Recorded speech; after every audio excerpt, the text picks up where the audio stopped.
there's a lot of music out there There's that's a lot of inspired music by out this there. movie. If It's I'm kind gonna of crazy. sing something, I'm gonna sing something. I love crooners. I love people with voices. Give me Frank Sinatra. Give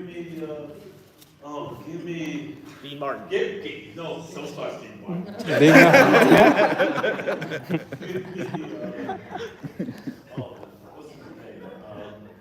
Billy and the Jets. Elton John. John. Yeah. Give me Elton John, man. Give me.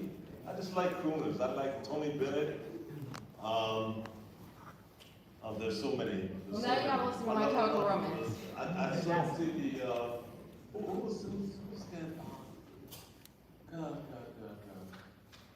What were their names? Out of Detroit. I can't think of their names. Motown artist? Yeah, it's a Motown artist. I can't think of their name. Temptations. Nah, I love Temptations. Spinners? They're almost number one. These are the guys that gave him a lot of heat. Four Tops. Four Tops, yes. So, but I like a lot, it doesn't really, I listen to the Three Tenors a lot, I do. I love it. That's a Domingo, Mariachi, and, what's the guy's name? I can think of his name, but I can't think of it. So yeah, I like a lot. I hope that gives you some kind of answer. Sorry. What I'm sitting. Yeah, love it. Okay. What up? Hi Ken, how's it going? Mark. I actually met you. You're talking about Comic Cons. I met you at Rock and Shock in Worcester in 2008. Oh, yeah. Yeah, that was amazing. I love that convention. They have a silver It was a good screen. convention for a long while. Yes. Yeah, that was a huge surprise to see you there, Yeah. and I redeveloped my love for Dawn of the Dead because I rented it from a place called Video Carousel in the 90s with my friends. We were up all night from midnight. It turned into like a 4-hour movie because we kept like replaying scenes like on the VHS, like the head explosion scene in the apartment building. That was amazing. But What did I tell you about this man? I'm sorry. And you were seriously like one of the coolest on-screen heroes in my opinion. Like I always liked the teamwork of the film. It's hard to explain. Like I know it's a lot about the zombies, but the teamwork and the way Flyboy and Roger kind of look up to you and they seek your approval, and you kind of like show them discipline. And I just thought that was really cool. There's way too many questions I have, so I really don't. What question? You haven't asked a question. Yeah, no, I'm sorry. You got a question. Yeah, Wait for that. well, I did talk to George at that same Comic Con, or HorrorCon in 2010. I met you in 2008. I asked him at the Q&A, because I heard that the original ending was sort of different, where, it wasn't? No. Okay, yeah, I was curious about that. I wanted to hear your perspective from that, because I love the It ending. was never shot. It was thought of. I think it was scripted. Okay. And then we changed it. So we just changed it. I'm really Yeah. glad about that ending because just the entire film, it's such a mesmerizing film to me. I don't know what it is. Like you said, so many people have seen it hundreds of times. I'm one of them, and I'm going to let other people talk. I really appreciate you coming here. Seriously. Thank you. You got the man. Thank you. Take care. Appreciate it. Thank you. Thanks. Hey. Robert. Hey, Robert. So first off, before my question, I just want to comment by saying I do relate to you when it comes to getting a project off the ground, because back between 2020 and 2021, I was part of this independent film project that we just barely managed to get off the ground by our bootstraps, and we made it so far as to have a local premiere at a movie theater in New Hampshire. The film was called Rooks.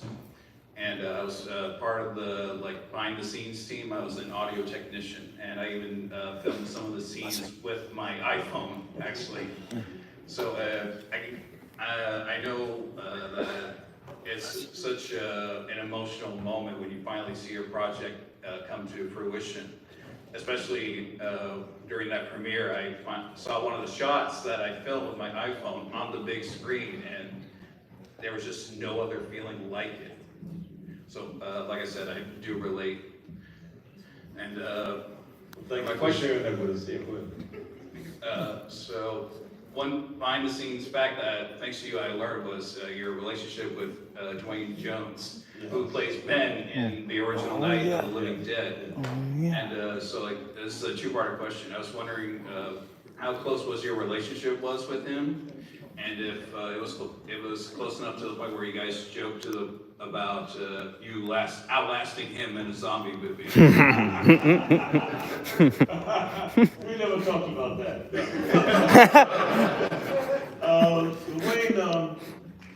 Dwayne and I were part of the same civil rights movement. It was back in the 68, 69, right? So we came out of that whole, we had we were around all of this. I saw Dwayne twice a week at the same law. And we had some of the people who were in the civil rights movement and in our law many times.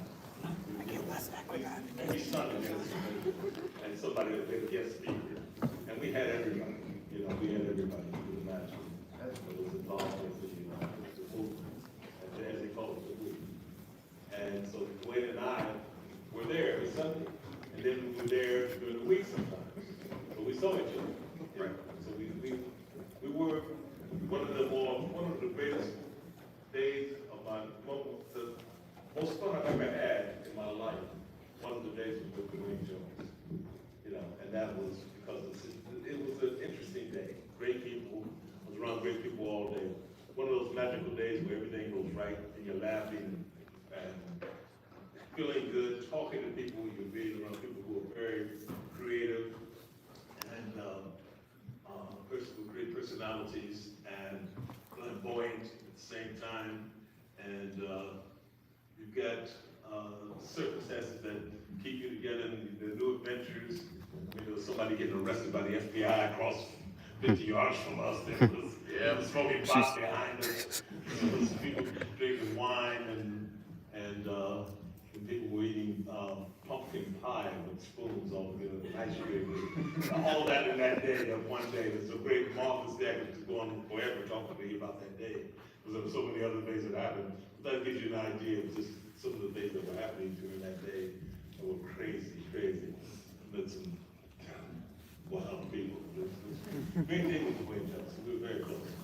Thank you. We weren't very close, but close. Just to finish with Dwayne, the last time I was shooting a film in New York, lived in California, shooting a film in New York. I was staying at 50th Street and Broadway at the Ramada, and I was just finished shooting. I was catching a plane out of New York in 2 hours, and I took a walk around Broadway just to see Broadway and the 42nd say goodbye, that kind of thing, just to make us whip from New York and come back home. And I saw this young lady in the tie-dye and an afro, and she was handing out flyers. I said, and she was on the other side, so I said, when should we go? I just said, what's she doing down here? Tie-dye and afros? What's she handing out? What the hell is it? I didn't pay attention. I went down, and I came back up the same street that she, on the side that she was. And she saw me. And I was trying to get past her without her giving me a flyer. she said, Ken Foree. I said, yeah. She said, oh my goodness, how you doing? I'm with National Black Theater, the same organization that Dwayne and I belong to. Gotcha. I said, really? How's everybody? So now I'm really interested because I want to know how's she doing, how's everybody doing, what's going on. What's going on? Everybody's fine. We talked for a bit, and then she said, how long you gonna be here? I said, well, I'm leaving in about an hour and a half. I had to catch a plane. She said, oh, that's too bad. I said, why? She said, we're going to Dwayne Jones's wake today. Oh, shit. That's how I found out Dwayne had passed. Yeah. So, yeah, we were close. We were close, but not close, because I didn't go to his house every day. Right. I didn't, You guys just knew each other through the same we organization. didn't hang out, but in the theater, in that organization, for that movement, we were brothers, and we certainly realized that. Okay, thank you. Thank you. Yes, sir. Ken, how you doing? Fine, how are you? What's your name? My name is Shane, like the cowboy. Hey, Shane. Hey, man. I'm a filmmaker, and this film has inspired me a lot, and also inspired other filmmakers, especially, I know Quentin Tarantino is a huge fan of this film. Yeah, he And is. you were both on Eli Roth's History of Horror. Did Eli Roth ever introduce him to you, or did you ever meet Tarantino before? I met Tarantino. Not through Eli Roth. Oh, okay. No, I met Tarantino. I played the Eli Roth film as well. Did he like fanboy, like out, like say like, No. Ken, I'm a fan. No. No, I said, how you doing?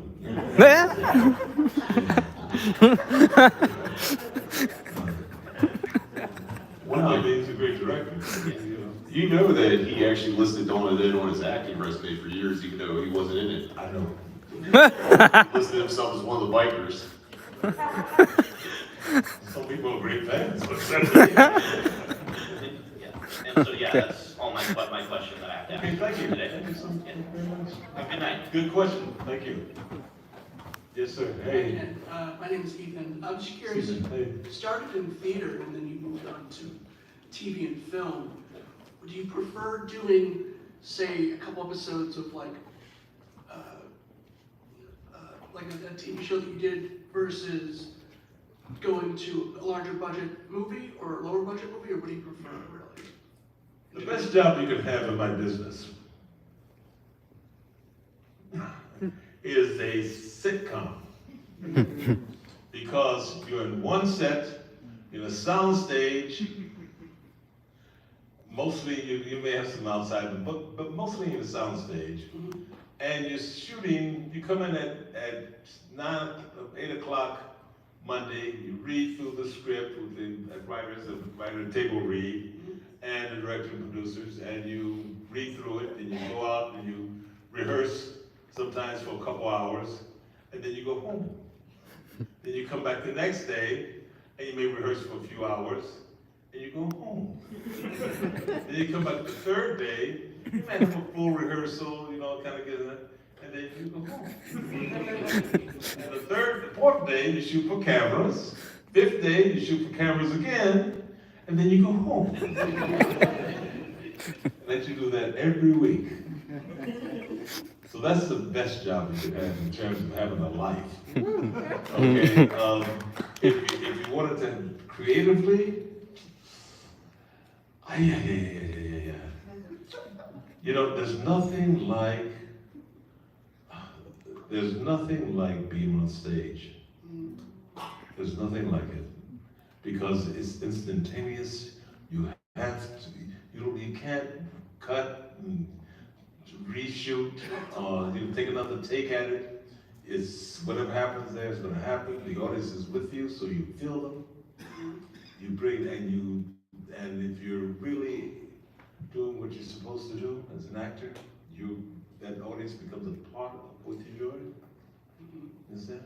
Yeah. Or you feel them, and they're not so much a part, but you feel them. You feel their energy, and it does something wonderful for you because you're just in a zone.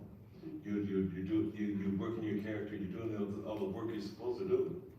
What you prep for in rehearsals and what you develop, but you also have that energy coming from the audience because they're living it with you. Right, you have them in the palm of your hand when you're doing it. Sorry?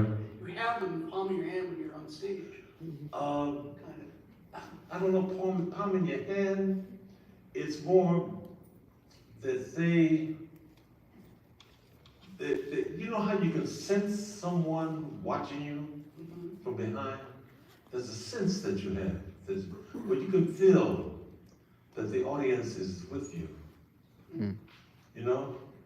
And you don't spend time thinking about that because you have to pay attention to what you're doing.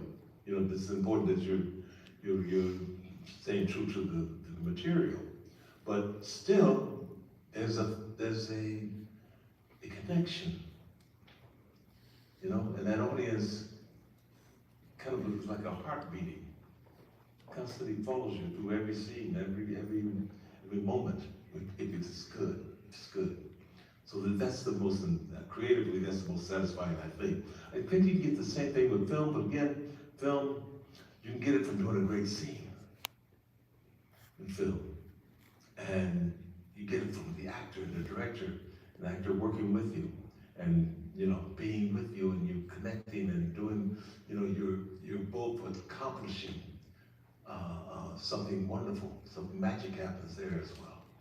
But for me, it would be stage first, and then film, and then if I want to have a life, TV. I hope it answers your question. Sure. Thank you. Yeah. Hey, what's First- your name? What's that? What's your name? Tom. Tom? Yeah, Okay, how you doing, Tom? I'm doing great, and this whole thing was amazing. I just want to say thank you so much for coming here. You're so great. Thank you. Thank you. But Thank you for having me.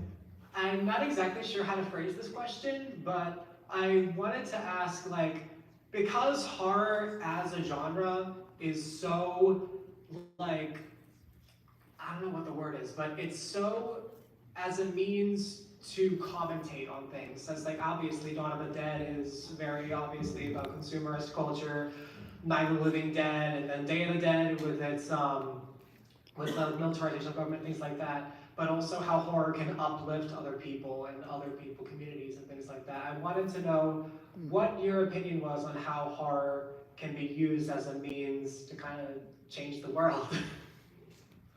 Well, for film or any art, they created to make a statement. It's a statement. It's life, and they want to either tell you something about it, or for you to display some thought or behavior, or what can happen.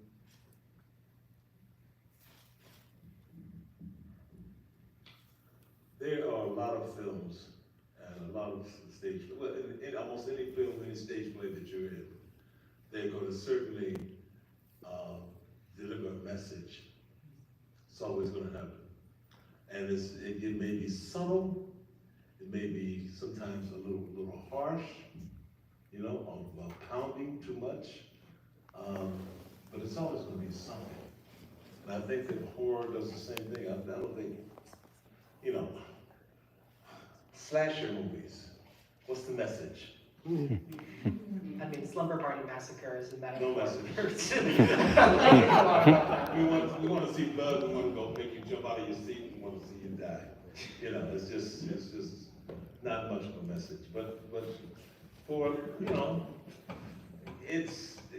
horror films are always dealing with what human beings do when they're in terror, how they react to,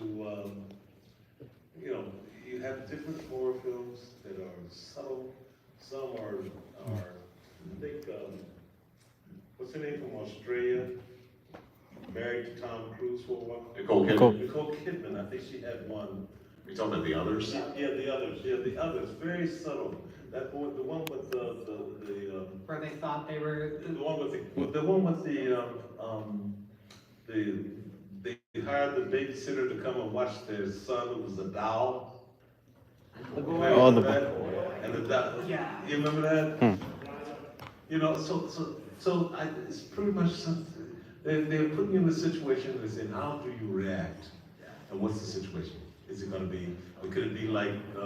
Did anybody see the French film Inside? I love that movie so much. Well, there you go. That's another one. What is that? My God. What do you do when somebody's trying to kill you and kill your baby?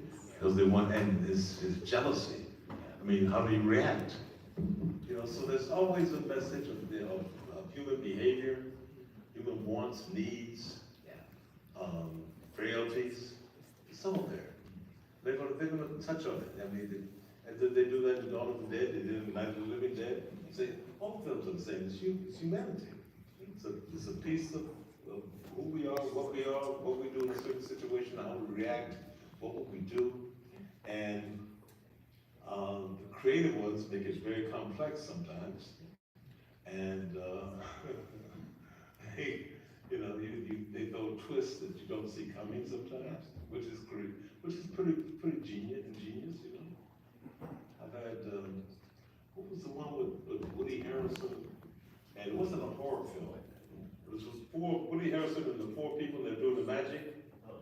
Nice. And then Morgan Freeman was in it. Yeah, nice me. Yeah, right. Yeah. You see the twist at the end? I didn't see that coming. But this guy was pretty unique. So I think there's always, I think art is a vehicle for showing us who we are, or displaying who we are. Thank you so much. Yeah. Have an amazing night. Thank you.